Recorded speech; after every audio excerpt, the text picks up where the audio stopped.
Hello friends, welcome to दिमाग की बत्ती। हरियाणा में किसान आंदोलन करते हुए राहुल गांधी की जुबान एक बार फिर फिसल गई है और उनकी जुबान से बहुत सारा झूठ निकल कर आया है। मैं आपको गारंटी करके बोल रहा हूं, चाइना में इतना दम नहीं था कि वो हमारे देश के अंदर एक कदम डाल। प्रधानमंत्री अपने आप को देशभक्त कहता है और पूरा देश जानता है कि चाइना की सेना हिंदुस्तान के अंदर। कैसा देशभक्त है ये? मैं आपको बता रहा हूं, हमारी सरकार होती ना, उठा के फेंक देते चाइना को बाहर।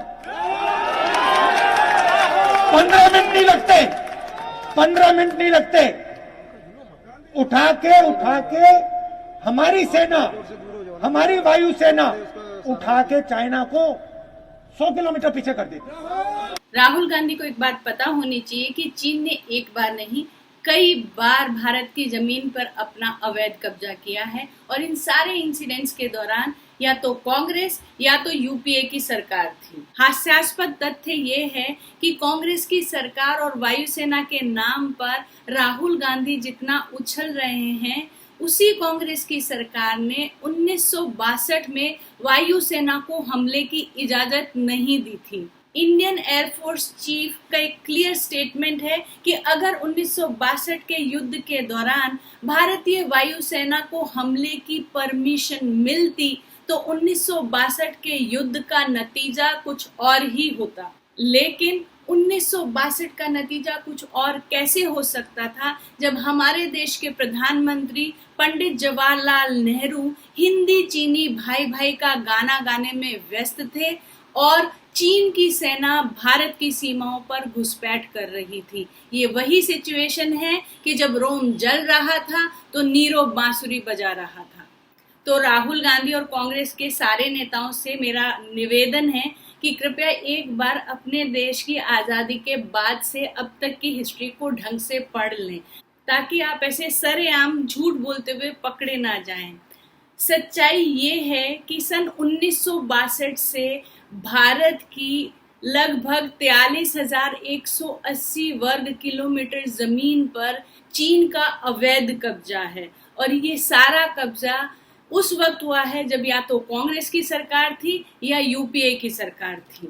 चीन ने अपनी विस्तारवादी नीति के चलते भारत की जमीन पर अवैध कब्जा करने के जितने भी प्रयास किए हैं, उनमें जो सबसे ज्यादा शर्मनाक है वो है सन 1962 की लड़ाई, जिसमें भारत की बुरी तरह से हार हुई थी और ग्लोबली इस हार के लिए कहीं ना कहीं भारतीय सेना को जिम्मेदार ठहराया जाता रहा है। लेकिन सच्चाई कुछ और ही थी। इस हार का मुख्य कारण था कांग्रेस की सरकार, कांग्रेस की सरकार के मंत्री और specially Pandit Jawaharlal Nehru. Lieutenant general Henderson Brooks और ब्रिगेडियर पीएस भगत ने 1962 की लड़ाई पर एक रिपोर्ट तैयार की थी और ये रिपोर्ट 1963 में भारत सरकार को सौंपी गई थी और इस रिपोर्ट में ये क्लियरली मेंशन था कि 1962 की हार का मुख्य कारण जवाहरलाल नेहरू थे और ऐसे ऐसे सवाल इस रिपोर्ट में पूछे गए थे जिसमें कांग्रेस की सरकार के पास जवाब नहीं थे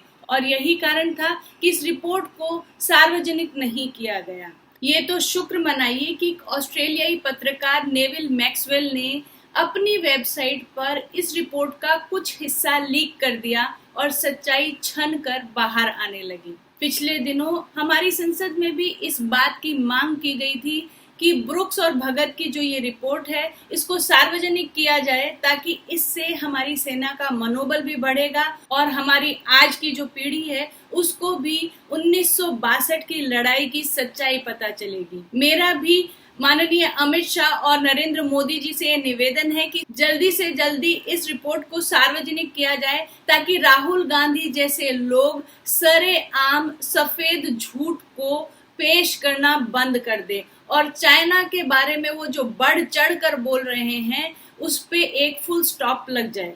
और अब मैं आपको बताती हूँ एक बहुत ही चौंकाने वाला तथ्य, और वो ये कि चीन कभी भी हमारा पड़ोसी था ही नहीं। चीन को हमारे देश की सरहदों पर लाकर खड़ा करने के लिए कांग्रेस की सरकार और जवाहरलाल नेहरू जिम्मेदार हैं। दरअसल सन 1950 में जब चीन की पीपल्स लिबरेशन आर्मी तिब्बत में दाखिल हुई तो तिब्बत ने सबसे पहले भारत से सैन्य सहायता मांगी, क्योंकि चीन का ये विस्तारवाद सबसे पहले भारत और उसके साथ ही दूसरे एशियाई देशों के लिए बहुत ज्यादा घातक सिद्ध होने वाला था। और सरदार वल्लभ भाई पटेल ने भी जवाहरलाल नेहरू को बार बार चीन के मंसूबों के खिलाफ चेताया था, लेकिन जवाहरलाल नेहरू का चीन के प्रति जो स्नेह था वो जग जाहिर था और उन्होंने चीन के खिलाफ जाकर तिब्बत का साथ देने के लिए इनकार कर दिया। और नतीजा ये कि आज चीन हमारे दरवाजों पर दस्तक दे रहा है।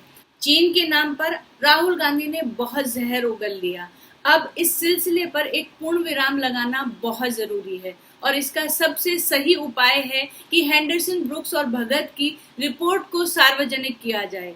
आप विचारधारा से कांग्रेसी या भाजपाई हो सकते हो, लेकिन सबसे पहले आप एक भारतीय हो और इसलिए ये बहुत जरूरी है कि भारत के संदर्भ में तथ्यों को तोड़ मरोड़ कर अपने राजनीतिक फायदों के लिए इस्तेमाल करने का ये सिलसिला यहीं रुकना चाहिए।